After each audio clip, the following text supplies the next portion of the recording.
દુર્વાસા અને દદાદરી આ ચંદ્રમાં આ ત્રણેય ભગવાનના અંશાવતાર એ સંતાન બની અનસૂયાને ત્યાં આવ્યા. મનુ મહારાજની ત્રીજી દીકરી પ્રસૂતિના લગ્ન દક્ષ પ્રજાપતિ સાથે થયા. દક્ષ પ્રજાપતિને ત્યાં 16 કન્યાઓ, એને 13 કન્યા ધર્મને આપી, 1 કન્યા પિતૃગણને, 1 કન્યા અગ્નિદેવને અને 1 સતી હતા એ ભગવાન શિવને પરિણ્યા છે.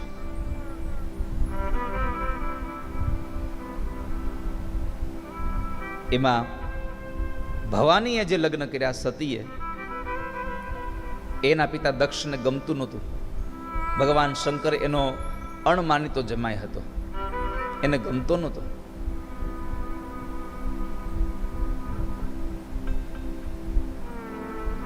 સમય વ્યતીત થયો ને એમાં એક વખત પ્રજાનો નાયક બનાવ્યો. આ કથા આપણને જીવનમાં બહુ મોટો સંદેશ આપવા આવી છે. અને એણે દક્ષને જ્યારે નાયક બનાવે અને સભા ભરીને બધા બેઠા છે, બધા આવ્યા છે, એમાં દક્ષનો પ્રવેશ થયો. બધા જ એને આગતા સ્વાગતા માટે ઊભા થઈ ગયા. ભગવાન શંકર ઊભા ન થયા, શિવજી બેઠા રહ્યા. એટલે દક્ષ પ્રજાપતિએ એટલો બધો ક્રોધ આવ્યો, એટલો આવશ આવ્યો કે ભગવાન શંકરની નિંદા કરવા લાગ્યો. ભગવાન તો કાંઈ બોલતા નથી, પણ નંદી આદિ ગણો એને શાંત કરે, છતાં પણ નંદી આદિ ગણોની વાત માન્યો નહીં અને પોતાની સત્તાનો ફેલાવો મીંડો કરવા.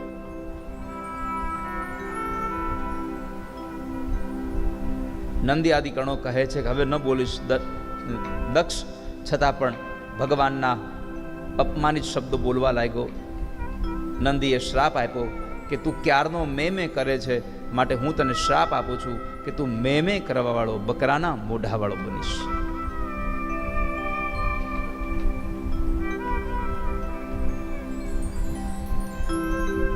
ભગવાન શંકર આ બધું જ જોયું, ગમ્યું નહીં, એટલે એમણે પોતાના સૈન્યને લઈને પાછા જતા રહ્યા, પોતાના ગણોને લઈને પાછા જતા રહ્યા કૈલાસમાં. ભગવાન શંકરનું અપમાન કરવા માટે થઈ અને દક્ષ પ્રજાપતિએ યજ્ઞ કર્યો.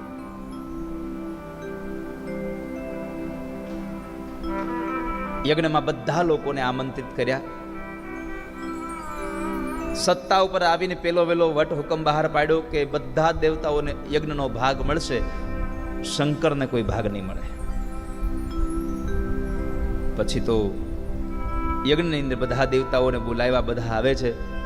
ભવાનીને આમંત્રણ નહોતું, પણ ભવાનીને જ્યારે ખબર પડી કે આ દેવતાઓ મારા પિતાજીના ઘરે યજ્ઞમાં જાય છે, એટલે ભવાની પણ ભગવાન શંકરને કહે છે કે આપણે જઈએ, પણ પરમાત્માએ ના પાડી કે જ્યાં સન્માન ન હોય ત્યાં ન જવું જોઈએ ક્યારેય. આવ નહીં આદર નહીં, નહીં નૈનું માને, વો ઘર કબહુ ન જઈએ, ભલે કંચન વરસે મેઘ. જ્યાં તમારા પ્રત્યે આવકાર ન હોય ત્યાં ક્યારેય જવું નહીં.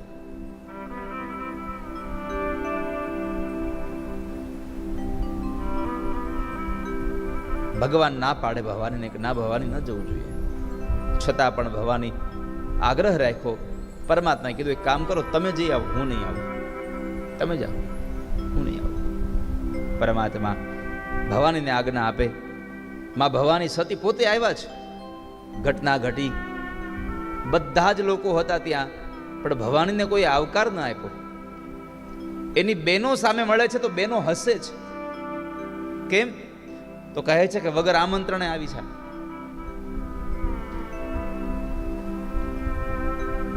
પીતા ભવન જબ ગઈ ભવાની, દક્ષ ત્રાસ કા હોન સન્માન, સાદર ભલે હી મિલી એક માતા, ભગીની મિલી બહુત મુસ્કાના. બધા મળ્યા છે, બધા લોકો હસે છે કે જો વગર આમંત્રણે આવી છે. વગર આમંત્રણે આવી છે. એમાં કોઈ આવકાર ન આપ્યો. યજ્ઞશાળામાં જાય, બાપ દીકરીની નજર એક થઈ, છતાંય પણ દીકરીને આવેલી જોઈ અને અવળું ફરી જાય.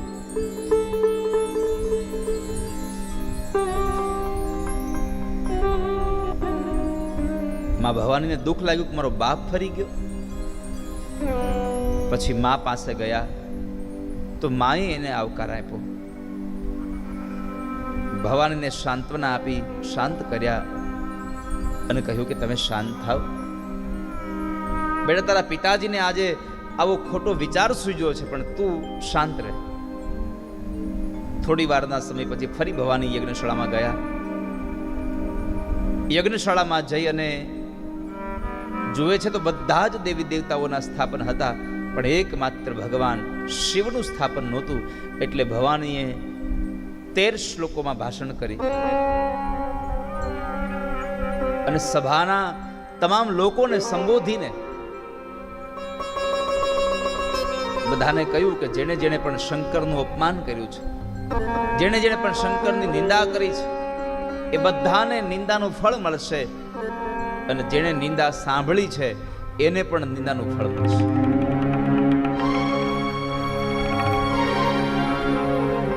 આ નિંદા, આ ઈર્ષા, આ એક એવો અગ્નિ છે ને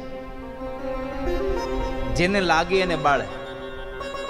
આપણને કોઈની ઈર્ષા થાય તો સામેવાળા માણસને કાંઈ થાય એની પહેલા આપણું શરીર આખું બળતું હોય એની આગમાં. ઈર્ષા ન કરશો ક્યારેય. ઈર્ષાનો અગ્નિ દેખાતો નથી પણ બાળે છે બહુ. શરીર સૂકવી નાખે છે. હાવ આખો દિવસ ગામની બળતરા જ કરતો હોય.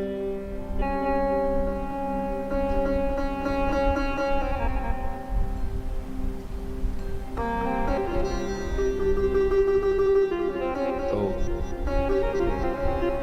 માં ભવાનીને એટલો ક્રોધ આવ્યો. એને સભાને સંબોધીને કહ્યું